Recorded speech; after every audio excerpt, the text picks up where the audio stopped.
editorial breaks or context breaks now. This is a common tool in a lot of kinds of literature to have a break of just a space between paragraphs, and perhaps the paragraph after the space is flush left. This is extremely common. It happens in nonfiction, fiction, academic content. It happens a lot. Sometimes it's marked with something like what I have here, these three asterisks. These are in their own style sheet called dingbat or dbat. They're centered. There's a little bit of space before this. This is styled in a paragraph called no indent that also has some space before. So this is a really common thing that happens in ebooks. When this gets converted to HTML, it's going to look a little bit different. So in the conversion that I didn't have the asterisks. It was just the no indent there. So let's go have a look at what that looks like over here in Oxygen. I'm going to make that a little bit bigger so you can see it. So here is the no indent. So it's just a blank line above that. There's nothing else to mark it. Often in ebooks that I encounter in the wild, the editorial break is only marked by a space created by CSS. That is some kind of no-indent-space-above style sheet that creates the desired space but doesn't communicate the semantic meaning of the context break. Sometimes there's a dingbat of some sort in there, maybe marked as decorative, maybe not.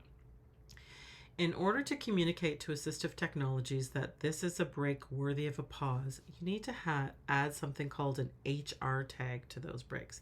HR stands for horizontal rule, which feels a little bit confusing, but this is the correct way to mark a context break. So basically what we want here is something like this, HR.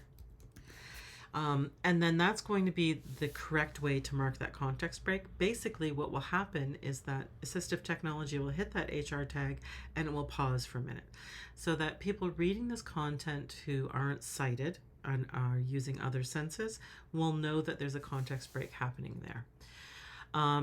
If I leave this as default HR with no class and no extra CSS, I will actually get a line there. I don't necessarily want that, so just be aware of it.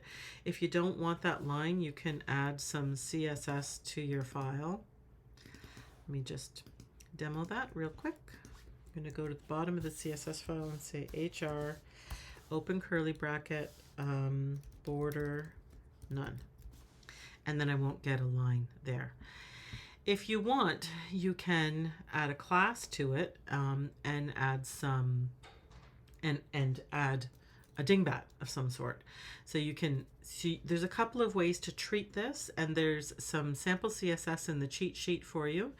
But you could add a class. Let's go back over to my file, not that one, this one, and say class equals dingbat, and then a close quote. And then in the CSS, I have some ready-made CSS that you can crib from, and you can add that here. So basically, I'm saying I want a height of 1em, I want the background to be transparent, and I'm going to put a PNG of a dingbat into the image folder.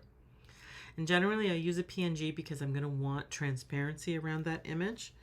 And then there's some information about the size, the overflow is hidden, the page breaks, etc., and border of none. So this is a quick and easy way to do it. There is also a way, if you really want to have the asterisk live in text, but you want it to be marked correctly, you could do it this way. This is also in your cheat sheet. So you said div class equals asterism, and then the role is separator. So you're actually giving it some semantics that say this is just to mark a context break, and here's my live asterisk, and then done. Adjust as necessary to suit your content, being aware that PNGs will work better than JPEGs in this case if you want to have an image because of the need for a transparent background. Regardless, you do need to edit this in some way. So if you have a lot of editorial spaces in your content, then they're all marked just with this paragraph. You could right click on the OEBPS folder, search for that paragraph, replace it with itself, but put an HR in front of it like that. Oops, that should be spelled correctly. and close quote, and it's a self-closing tag. HRs cannot contain any content, so they're always self-closing, just FYI. And then you could do a search and replace that way and do it globally so that you don't have to ever think about it again. But just be aware that context breaks must be marked with an HR in order to be fully accessible, and that this is a couple of different means of getting there.